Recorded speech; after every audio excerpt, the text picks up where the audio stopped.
Quel cadeau pour moi d'être avec vous cet après-midi et de partager un sujet qui nous tient à cœur à tous, l'espérance. Oui, il faut croire. Quand on croit, on espère, et quand on espère, on vit. Il y a un mois environ, j'étais en Normandie. J'avais été invité pour un anniversaire d'un diocèse. Les évêques étaient là, les élus de la région aussi, les ministres, et les jeunes du diocèse ont préparé des questions pour un cardinal. C'est exotique, un cardinal, vous savez. Et il a les réponses à tout. Alors j'ai été frappé par le contenu des questions. Les jeunes d'aujourd'hui s'interrogent beaucoup sur leur avenir et ils ont peur. J'ai été frappé par la crainte par rapport à l'avenir. Ils voient l'instabilité politique, la fragilité économique, le manque de cohésion sociale, l'omniprésence de la violence, le dérèglement climatique. Et ils sont inquiets. Avant, vous le savez, un jeune, après la formation et les études, était prêt, passionné, pour affronter la vie et plonger dans le monde social. Et avec des responsabilités, il voulait changer le monde, contribuer à améliorer le monde. Il aimait s'engager pour faire avancer la société et le monde. Aujourd'hui, face à l'avenir, de jeunes nous disent leurs inquiétudes, leurs craintes. Ils voient un futur sombre, triste, fataliste. Et moi, je me pose la question du pourquoi. Est-ce qu'ils sont plus fragiles? Est-ce qu'ils n'ont plus de rêves? Ou est-ce que nous leur avons préparé une société dure, une société qui n'a pas d'âme? Et peut-être, ces derniers temps, ces dernières années, dans notre société, il y a eu plus le souci de la gestion que de la vision. La gestion du présent, avec ses complexités, nous a étouffés et nous n'avons pas pu préparer un avenir heureux et rassurant. Nous avons la responsabilité importante de la transmission. Avec la vie biologique, on transmet un patrimoine physique et affectif. Avec la vie sociale, nous avons transmis peut-être un manque d'idéal et un excès d'idéologie. Et cela a provoqué des peurs et des crispations. Nous devons éviter, il me semble, deux extrêmes. D'abord, la réaction d'hermétisme social. Je pense un peu au style dont les sociologues nous parlent depuis les années 90, la réaction qui se vit au Japon, les hikikomori. Vous avez entendu parler sans doute. Il s'agit des personnes qui vivent reclus chez eux. Ils ne travaillent pas, ils ne font pas d'études, ils ne sortent pas, ils ne rencontrent personne et ils ne souffrent pas pour autant d'une maladie mentale. Face à un monde incertain, un monde dangereux, ils se renferment chez eux pour ne pas souffrir. Ils se protègent du monde. Ils font le choix d'une invisibilité sociale. De l'autre côté, il me semble qu'il faut éviter l'extrême d'une réaction adolescente, de révolte permanente.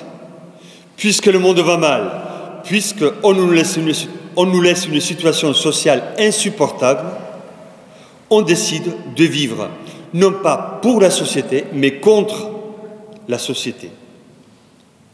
Le symptôme de cette réaction est la violence contre les institutions, contre l'autorité. On souffre et on le fait savoir. Nous pouvons comprendre parfaitement que face aux douleurs de la vie, chacun a ses réactions. parfois proportionnée et justifiée, parfois disproportionnée et injuste. Et alors, comment vivre dans cette société assoiffée de joie, de paix et d'espérance? Est-ce que l'Église a quelque chose à dire, quelque chose à apporter à la société et au monde? Nous vivons au XXIe siècle et nous avons reçu l'héritage du XXe siècle. Au début du XXe siècle, on nous parlait d'une société désenchantée. Et à la fin du XXe siècle, on nous a parlé d'une société sécularisée. Nous connaissons très bien la devise anarchiste de la fin du XIXe siècle. Ni Dieu, ni maître. Dieu, en effet, a été évacué. Il est resté à la périphérie. Mais nous avons connu beaucoup de maîtres. Chacun avec ses recettes, avec ses solutions. Après la révolution de 68, 60 ans plus tard, nous avons connu beaucoup de progrès. Mais moi, je me pose la question, mais d'accord, beaucoup de progrès, mais sommes-nous plus heureux? La violence sociale est très présente et elle fragilise l'architecture sociale. L'idéal de la fraternité est resté sous le fronton de nos mairies. Mais qui essaye d'incarner l'idéal d'une vie fraternelle? Moi, par nature et par culture, je ne suis pas pessimiste. Mais essayant d'être responsable, je tente de contribuer à une société meilleure. L'Église, nous le savons, elle n'est pas très puissante. On nous le dit souvent. Vous l'entendez, moi je l'entends. Vous n'avez plus de vocation. Pardon, je le dis avec respect. Il n'y a que des mamies à l'Église. Les jeunes se sont éloignés. On ne vous écoutait pas. Vous avez eu plein de scandales, etc., etc.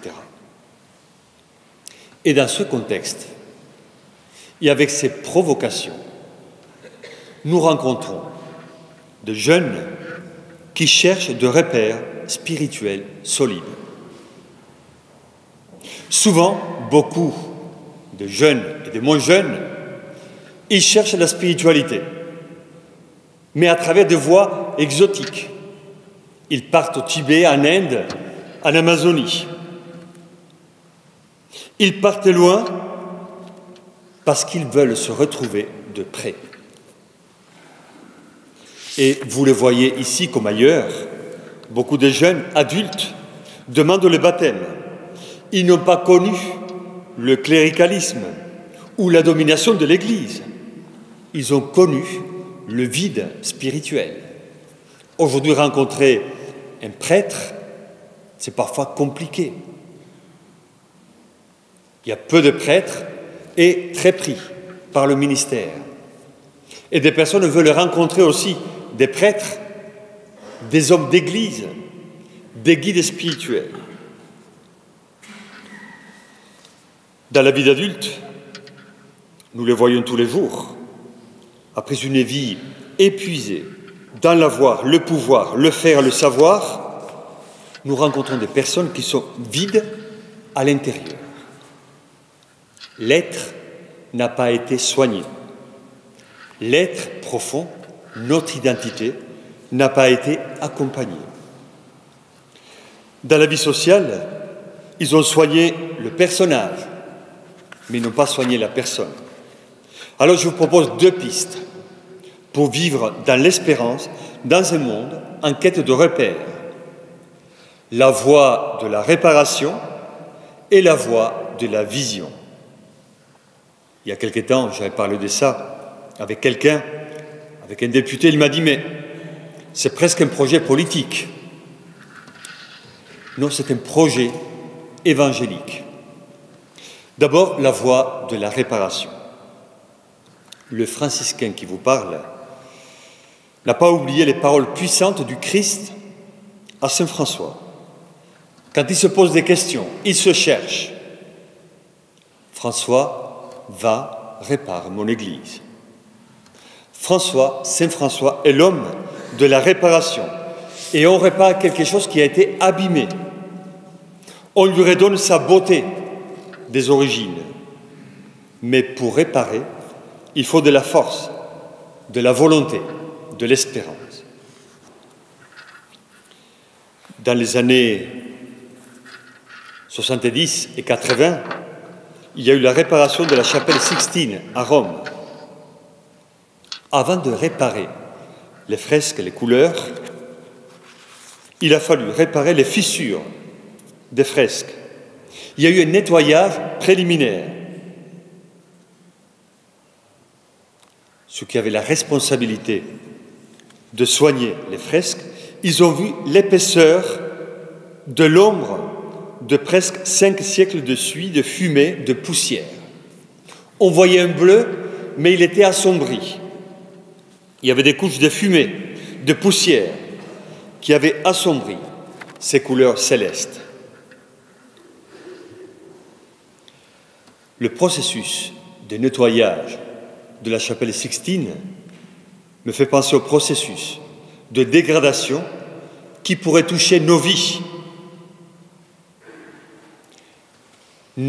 à nous tous, si nous ne sommes pas attentifs à l'essentiel. Il peut y avoir des éléments extérieurs qui viennent s'ajouter à la vie, l'alourdir, et on perd la liberté et la splendeur. Il se peut que dans notre vie humaine, à cause du temps, du rythme intense, du surménage, des couches sombres, c'est-à-dire la fatigue, les échecs, les frustrations, les déceptions, les conflits, les ennuis, couvrent notre fraîcheur et notre beauté des origines. Et alors, il nous faut un travail de lifting spirituel et humain pour retrouver la beauté de notre vie. Il faut faire mémoire des événements heureux de notre vie. Il ne s'agit pas d'être naïf, de vivre dans l'illusion, d'être nostalgique d'un passé heureux et de se plaindre d'un présent malheureux. Ce serait trop basique. Il s'agit de ne pas oublier que nous avons tous un potentiel merveilleux que nous devons explorer et exploiter. Rappelez-vous la parabole des talents. Nous avons tous des talents. On ne peut pas imaginer une seconde que le Seigneur, en passant dans nos vies, a dit « À toi, je t'ai oublié. Pardonnez-moi, excusez-moi. » Non, Dieu n'oublie pas. On a tous des talents. Il faut les repérer, parfois les réparer et surtout les célébrer. À notre époque, nous sommes tous très doués pour dire ce qui ne va pas. Nous sommes très très forts en analyse, un peu moins forts en synthèse. Nous sommes très habiles dans la description de ce qui ne va pas dans la société. Mais une personne responsable, une personne qui a la capacité de voir la réalité, on ne lui demande pas juste de constater. On lui demande des propositions, des solutions. L'Église doit être réparée, mais la société aussi. Dans l'atmosphère sociale de notre société, certains mots capables de réparer la vie relationnelle souffrent d'une forte érosion. La rédemption, la compassion, le pardon, la réconciliation, la bienveillance, le respect de la dignité de l'autre, la pudeur, la clémence, la compréhension, la miséricorde, l'indulgence, la réserve, la modestie. Il y aurait tant d'autres termes. Ils sont devenus un peu préhistoriques, dépassés. Mais ce vocabulaire n'est plus considéré a priori comme un exemple à suivre. Certains le considèrent comme une litanie pour les faibles. Mais ces termes, ce sont des projets de vie, et de projets de bonheur pour notre vie relationnelle, qui est devenue dure, sans pitié, intransigeante. Nous avons besoin de vivre un retour à l'essentiel. Et pour cela, on a besoin d'une boussole intérieure, l'Évangile. Après les années 68, où on a goûté à toutes les libertés, on a besoin, il me semble, de revenir à l'essentiel. Et si Dieu, au lieu d'être un fardeau, était un cadeau? Et si l'Église, vue comme une structure froide, dépassée, déconnectée du monde, politique, si on découvrait que l'Église a une âme et un projet de bonheur pour l'humanité? L'Église a un pouvoir unique et opportun aujourd'hui, ressusciter la dimension symbolique de notre société. Là où, comme je l'ai dit souvent, les polémiques et les divisions règnent, il serait important de retrouver les forces capables d'unifier d'abord les êtres et après la vie relationnelle. L'Église peut aider à réparer, parce qu'elle vit depuis toujours le mouvement de la conversion. La conversion n'est pas une attitude triste et doloriste et volontariste. La conversion est évolution et progression, cohérence avec notre foi entre ce que nous savons, ce que nous croyons et ce que nous vivons. Deuxième piste, la voie de la vision. Quelle vision de l'Église aujourd'hui? Alors pour certains, c'est une vision catastrophe. Le Titanic. On est en train de couler, l'Église va disparaître.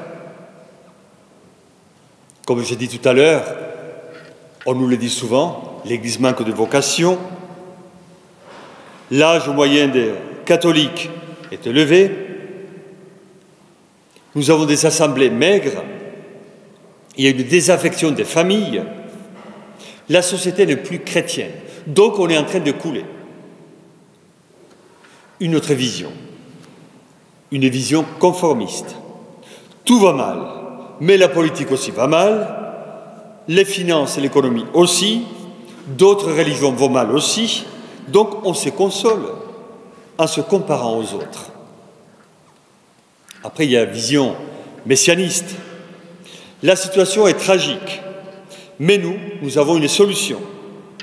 Il faut construire l'arche, comme Noé. Alors, face aux dangers du monde, un groupe d'élus, les fidèles, ils se protégeront des flots en furie. Un messianisme guidé par une vision un peu cathare, où il y a les élus et les perdus. Après, il y a la vision pessimiste. Nous naviguons dans un bateau fantôme. Nous savons de quel port nous sommes partis, mais nous ne savons pas où nous allons. On avance dans le brouillard. L'avenir n'est pas clair parce que le monde est un festival d'incertitudes. Après, il y a la vision naïve. Nous sommes dans un navire de croisière. À bord, il n'y a pas de soucis. Les problèmes sont restés sur le continent. Notre petit monde est confortable. Certes, il y a des difficultés, mais il ne faut pas s'agiter. Restons optimistes. Après, il y a la vision combative, voire un peu paranoïaque. Les politiques sont contre nous. Les évêques sont mous. Les journalistes se moquent de nous. La société nous méprise. Alors, faut-il tous supporter? Nous sommes dans une frégate. Nous devons protéger l'Église des menaces extérieures. C'est le temps de la force. Il faut agir fermement. Autrement, nous disparaîtrons. Dans cette vision, il y a le risque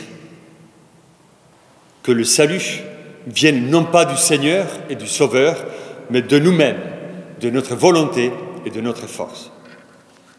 Après, il y a la vision disciplinés. Nous sommes un navire cargo.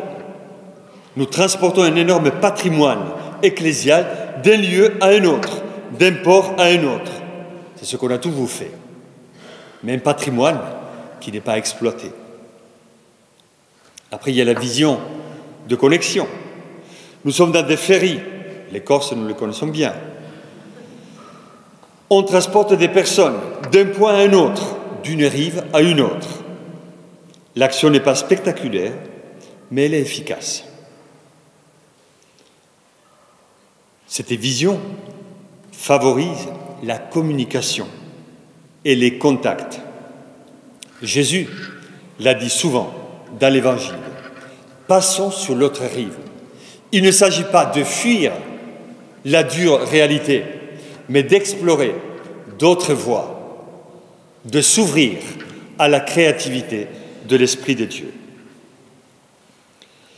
Il me semble que dans les moments de difficulté et de crise, il faut oser risquer. Risquer non pas dans l'inconscience, mais dans la confiance. Il faut être créatif, il faut être audacieux. En 1994, Nelson Mandela, dans son discours d'investiture, il avait dit « Vous restreindre, vivre petit ne rend pas service au monde. Vous devez vous libérer de vos peurs. Vous devez libérer l'esprit en vous. » Et justement, chers amis, nous avons la responsabilité de ne pas voler les rêves. L'espérance et la joie des personnes qui nous sont confiées attendent quelque chose de nous. Nous avons la responsabilité de ne pas étouffer ces rêves qui sont en nous.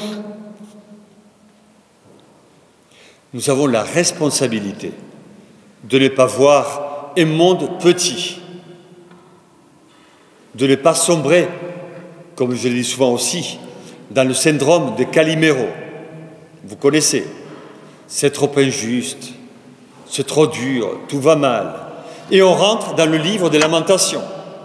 Il faudrait aller vers le livre du Cantique des Cantiques. L'Évangile est une puissance pour notre monde déboussolé. L'Évangile ouvre l'horizon, libère l'esprit, montre la voie à suivre. Alors, dans la vision, il faut rêver. Dans notre temps, nous voyons, et d'autres voient, la pauvreté de l'Église. Elle est bien visible. Et alors, rêver est capital. C'est gratuit, comme on dit. Il ne s'agit pas, j'insiste, de fuir la réalité, mais il s'agit de réveiller la créativité et l'audace. Nous avons reçu, le jour de notre baptême, un esprit de force. Il ne faut pas l'oublier. Lors d'une mission franciscaine à Lyon, il y a quelques années, nous avons trouvé un graffiti provocateur. C'était marqué en rouge dans un mur « Rêve ou crève ». Notre vie chrétienne, depuis le baptême, doit être un rêve. Le monde a souffert des défigurations à cause de guerres, des violences. Mais il a été transformé et transfiguré grâce à ceux qui ont osé des rêves pour un monde meilleur. Quand on passe à Luther King, combien de fois on a cité cette phrase « Je fais un rêve ». Et quand on pense à la Bible, quand on pense à Joseph et ses frères, j'ai toujours aimé ce passage, Joseph et ses frères. Quand il arrive rencontrer ses frères, ils vont dire « Le voilà, l'homme au rêve, tuons-le ». Des frères jaloux veulent tuer étouffer les rêves de leur frère, un jeune homme. Moi, je me dis, dans nos paroisses, dans nos familles, dans nos communautés, faut-il jeter dans une citerne nos rêves, nos désirs, nos projets? Et je me dis aussi, dans nos paroisses, dans nos communautés, quelle place pour les projets, les rêves? Dans l'Église, souvent, nous sommes des spécialistes. Dès que quelqu'un a une idée originale, on dit mais non, les gens n'aiment pas ça, ça ne va pas marcher. Avant d'essayer, on freine. Peut-être qu'il faut être audacieux, retrouver une certaine liberté intérieure. Notre temps se prête à explorer d'autres voies. Et moi, je crois que nous vivons dans une Église qui ne rêvait pas assez. Je me dis, est-ce que nous avons un cœur vieux, un esprit vieux? Rappelez-vous le passage du prophète Ézéchiel. Je vous donnerai un cœur nouveau, un esprit nouveau. Qu'avons-nous fait de ces dons, de cette promesse? Dans la vie ordinaire, quand on se pose la question, il n'est pas rare de trouver dans l'Église des réponses à la défensive. Du genre, mais alors il faut inventer pour inventer, il faut favoriser des comportements fantaisistes, faut-il instaurer un régime bohème dans l'Église, faut-il privilégier les n'importe quoi? Et presque, le drame, ce qu'on oppose, créativité et fidélité, responsabilité et audace, imagination et profondeur. L'Église porte un patrimoine lié à des hommes qui ont rêvé et qui ont fait rêver. Il ne faut pas l'oublier. Quand nous voyons l'architecture, les cathédrales, la peinture, la musique et le grégorien, la culture, les missions, dans le passé, tout au long de l'histoire, l'Église a été sublime dans sa fécondité créatrice. Le prophète Ézéchiel annonce avec éclat la nouveauté apportée par l'action de l'Esprit, le cœur nouveau et l'esprit nouveau.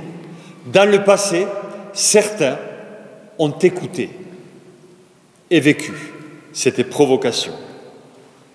Et nous, que faisons-nous?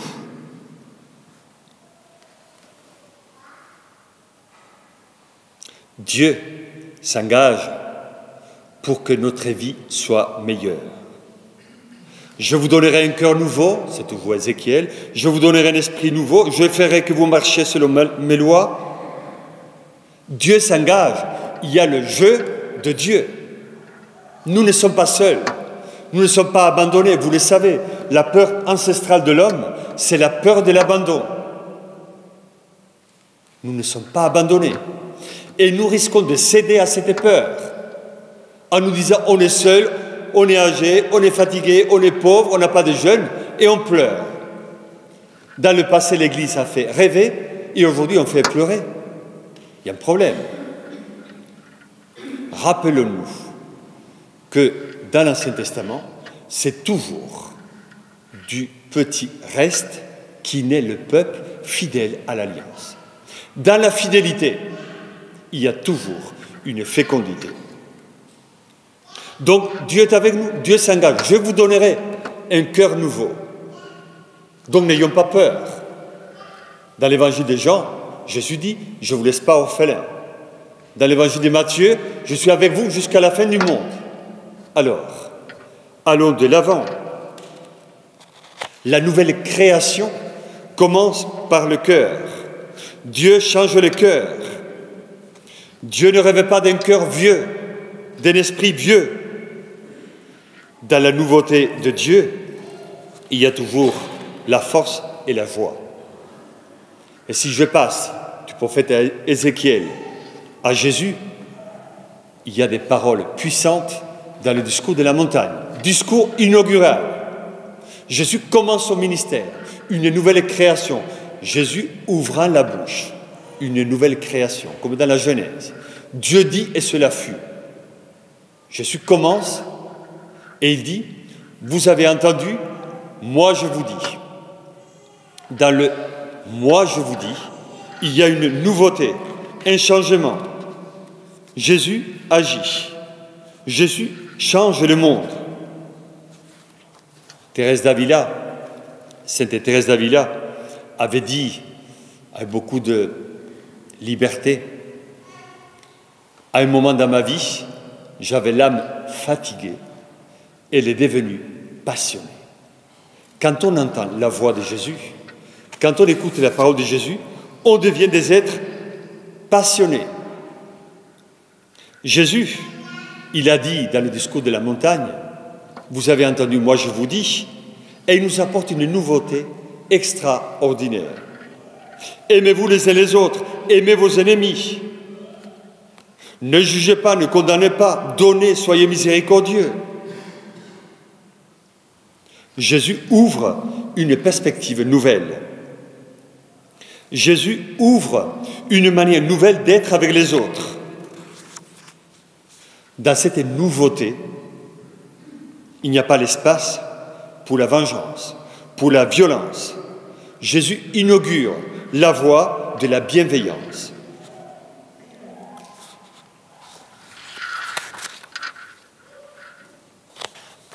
On a besoin dans la vie de rêves et de prophéties. Nous devons sortir, il me semble, d'une vision trop protectrice de conservation de l'Église. Parfois, nous, catholiques, nous avons une vision tribale. On se protège et on attaque les autres. On est inquiet, on n'est pas serein. Il ne faut pas être naïf, certes, mais il faut écouter ce que l'Esprit dit aux Églises, comme le dit l'Apocalypse. Les termes nouveauté, imagination, créativité, audace ne sont pas dangereux. Il ne s'agit pas d'effacer le passé, la tradition, mais il s'agit de sortir, et parfois pour nous, les pasteurs, d'une vision trop gestionnaire pour commencer une vision nouvelle. Il faut passer de la gestion à la vision. La parole de Dieu nous invite à dépasser le conformisme. Alors, mes amis, notre vocation, c'est d'aimer. Et pour aimer, il faut se donner. Quand on croit, on aime. Quand on aime, on se donne. Il y a une fécondité. La passion dans la mission, dans nos rêves, crée des personnes différentes, habitées, appelantes. On sort de la médiocrité. On vise l'excellence. Rappelez-vous la vocation de Matthieu, le collecteur d'impôts. Il est assis, il vit sa fonction. Jésus passe dans sa vie, suis-moi. Je ne fais pas de longs discours. Et il passe de la fonction à la mission. Il se lève, il passe de l'immobilisme à la mobilité. Le Seigneur passe dans nos vies. Nous devons, nous aussi, chrétiens, être audacieux dans notre manière de vivre. Si nous voulons un ciel nouveau, une nouvelle terre, une nouvelle Église, nos discernements doivent se projeter au-delà des évidences. Il est capital pour nous, baptisés, de sortir de nos zones de confort. La mission exige l'apport de l'imagination. Notre mère l'Église, bien qu'âgée, porte en elle une vie puissante. Nous avons hérité des structures matérielles. Il faut organiser l'Église, Il faut répondre, mais il ne faut pas que la gestion des structures étouffe le rêve et la fraîcheur d'une Église jeune et dynamique, créative, et dans un monde sécularisé. Nous avons reçu, le jour de notre baptême, l'Esprit Saint. Nous devons sortir de nos cénacles qui nous enferment. Jésus l'a dit à Nicodème. Il faut naître d'en haut. Le vent souffle où il veut. Tu entends sa voix. Tu ne sais pas d'où il vient ni où il va. Il est ainsi pour qui est né du souffle de l'Esprit. Pour qui est né du souffle de l'Esprit. Il ne faut pas naître de tactiques, stratégies et politiques, mais du souffle de l'Esprit. Et le vent de l'Esprit, dans l'Église, a le pouvoir de susciter la créativité qui nous stimule, la bienveillance qui nous unit, la solidarité qui nous renforce. Alors, je vais vers la conclusion. Ayez du sel en vous-même. Vivez en paix entre vous. Ce que nous écoutons dans l'évangile de Marc 9, 50. Ayez du sel. La vie a besoin de goût, de retrouver le goût. Jésus parle du sel, pas du sucre. Il est important de savoir que nous avons des défis magnifiques. N'ayons pas peur des défis. C'est pour ça que je vous parle des visions. Nous pouvons connaître peut-être la fatigue historique, mais le monde a soif. Il faut écouter la soif du monde. Le monde attend. Lors des moments de fatigue charismatique, il faut passer sur l'autre rive. L'immobilisme, la passivité face à un monde que nous trouvons agressif ou passif n'apporte rien. Notre mission n'est pas d'avoir peur. Notre mission est de donner du goût au monde, sans tomber dans le messianisme naïf. La dynamique évangélique de l'amour fraternel donnera de la force, de la joie et de la crédibilité aux communautés paroissiales, à nos églises, à nos communautés. La peur ne peut pas être le moteur de la vie. C'est l'amour qui doit être le moteur de la vie. Les communautés ne peuvent pas se limiter à fonctionner. Elles doivent avoir une âme, un esprit. Un croyant ne peut pas se limiter à exister. Il doit vivre et vibrer. Sans l'amour, le cœur des baptisés devient aride. Notre société a besoin d'amour. Et il est risqué pour nous de parler d'amour. Parce que dès qu'on parle d'amour, on va voir le côté romantique, sentimental, amour, gloire et beauté, ou une vision un peu peace and love. Je vous parle de l'amour puissant qui transforme les vies. L'amour ne passera jamais. Et par l'amour, nous baptisés, nous pouvons avoir des vies authentiques, sereines, aimantes. Soyons des chrétiens heureux, malgré notre fragilité. Le monde attend avec impatience des signes. Nous n'avons pas des signes de pouvoir, mais le pouvoir des signes. Alors, il ne faut pas rater notre rendez-vous missionnaire avec la société et avec la soif du monde. Et je conclus vraiment, ayons l'esprit de la bénédiction. Par les réseaux sociaux, on est sans pitié, dur. Au début de la messe, on commence en disant « Seigneur, prends pitié ». Dans un monde dur, nous devons être bienveillants. La logique est la bénédiction. La bénédiction à la fin de la messe ne se réduit pas à un geste liturgique. La bénédiction est un projet de vie. Dire du bien, communiquer le bien, véhiculer le bien. Ce que je souhaite pour vos paroisses, pour vos communautés, pour l'Église, pour Corrèze. Merci beaucoup.